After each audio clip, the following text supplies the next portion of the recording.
Good morning everyone. आज आपण पाहणार आहोत नॉर्टन्स थेरम.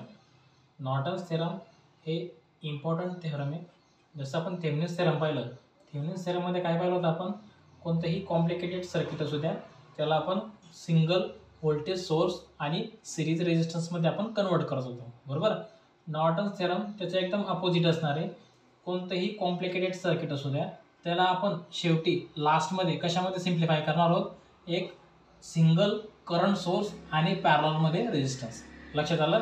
कोणतंही कॉम्प्लिकेटेड सर्किट असू द्या त्याला आपण सिम्प्लिफाय कशामध्ये करणार आहोत, सिंगल करंट सोर्स आणि रेजिस्टन्स पॅरललमध्ये. म्हणजे काय, हा जो असणार सिंगल करंट सोर्स याला काय म्हणतो आपण, नॉर्टन्स करंट.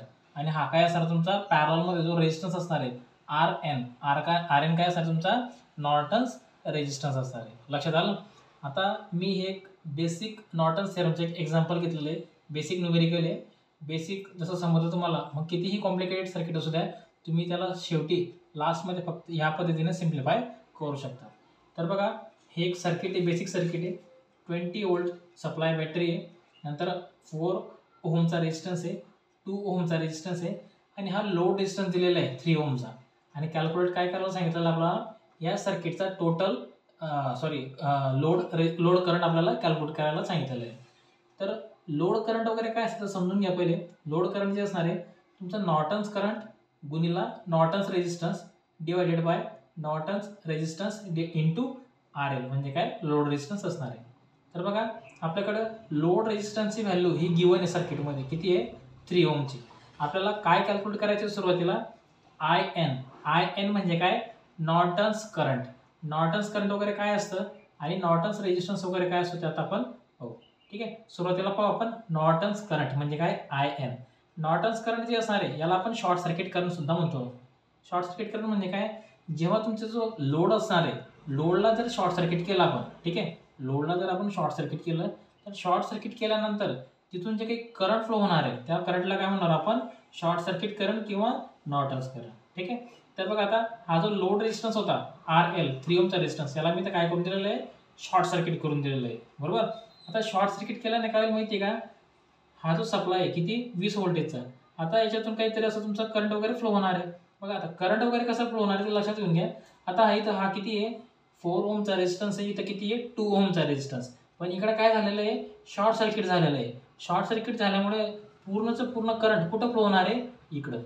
ठीक आहे. या 2 ओहम मधून करंट फ्लो होणार नाही. का फ्लो होणार नाही लक्षात घ्या, कारण की ते शॉर्ट सर्किट झालेलं आहे. आणि आपल्याला माहिती आहे, जर शॉर्ट सर्किट जर झालं तर इकडे काय होतं, लो रेजिस्टन्स पाथ प्रोव्हाइड होते. इथं काय होतंय, लो रेजिस्टन्स पाथ प्रोव्हाइड होते. आणि आपल्याला माहिती आहे करंट नेहमी कसं नेहमी फ्लो होतं, लो रेजिस्टन्स पाथकडे करंट फ्लो होणार आहे. लक्षात आलं. म्हणून 2 ओहम मधून करंट फ्लो होणार नाही. पूर्ण करंट कसं जाणार आहे तुमचा, 4 ओहम थ्रू अशा पद्धतीने तुमचं करंट फ्लो होणार आहे. हे बघा, इकडे दाखवलं मी डायग्राम. हा 2 ओहम मधून करंट, इथं बघा 2 ओहम मी इथं निगलेक्ट करून टाकले, कारण की इथं करंट फ्लो होत नाही. का, कारण की तिथं लो रेजिस्टन्स पाथ वगैरे आलेला आहे, बरोबर. मग आता बघा, व्होल्टेज किती आहे, 20 व्होल्ट आहे आणि 4 ओहमचा रेजिस्टन्स आहे. ओम्स लॉनुसार काय होईल, 20 डिवायडेड बाय 4 म्हणजे किती करंट फ्लो होते सर्किटमधून, 5 एम्पियर करंट फ्लो होते. ह्या करंटला काय म्हणेल मी, शॉर्ट सर्किट करंट म्हणेल, कारण की इव्हन आपण शॉर्ट सर्किट केले ना. शॉर्ट सर्किट करंट म्हणजे काय, तुमचा नॉर्टन्स करंट असणार आहे. आलं लक्षात. सेकंड बघा, आता आर एन म्हणजे काय, तुमचा सर्किटचा इक्विव्हॅलंट रेजिस्टन्स, किंवा याला आपण नॉर्टन्स रेजिस्टन्स म्हटलं तरी चालेल. नॉर्टन्स रेजिस्टन्स फाइंड आउट करताना जर सर्किटमध्ये नॉर्टन्स रेजिस्टन्स जर आपण फाइंड आउट करत असेल, तेव्हा सर्किटमध्ये कितीही व्होल्टेज सोर्सेस असू द्या आपण त्याला काय करतो, शॉर्ट सर्किट करून टाकतो. इथं बघा, हा 20 व्होल्टेजचा जो सप्लाय होता मी तर काय करून दिलेला, याला शॉर्ट सर्किट करून दिलेलं आहे. आणि लोडच्या साईडने पाहतोय, आता लोडच्या साईड ओपन केली आणि इकडनं पाहतोय. काय कॅल्क्युलेट माझा, आर एन म्हणजे काय, नॉर्टन्स रेजिस्टन्स. आता इकडनं जर पाहिलं मी, हे दोघं 4 ओहम आणि 2 ओहम दोघं कशी दिसत आहे, मला पॅरललमध्ये दिसत आहे. पॅरललमध्ये काय असतं, दोघांचा गुणाकार भागीला दोघांची बेरीज. आलं लक्षात. हे बघा, 4 × 2 डिवायडेड बाय 4 + 2, याचा आर एन किती आलेला आहे आपला, 1.33 ओहम. म्हणजे आपल्याला 2 गोष्टी कॅल्क्युलेट होऊन गेला, एक आय एन पण भेटून गेला नॉर्टन्स करंट, आणि एक आर एन पण भेटून गेला नॉर्टन्स रेजिस्टन्स. नॉर्टन्स रेजिस्टन्सची व्हॅल्यू किती आलेली, 1.33. आता मी काय करेल, या व्हॅल्यूमध्ये ते सबस्टिट्यूट करून टाकेल. मग मला कोणती व्हॅल्यू भेटेल, आय एलची. आता बघा, ती व्हॅल्यू मी तर सबस्टिट्यूट केलेली आहे. IN नॉर्टन्स करंट किती आलेला माझा 5 एम्पियर तर सबस्टिट्यूट केला. नंतर RN किती आलेला आहे 1.33 डिवाइडेड बाय हा काय RN आणि हा बघा हा जो घेतलेला आहे मी हा काय RL काय तुमचा लोड रेजिस्टन्स इथं टाकून दिलेला आहे.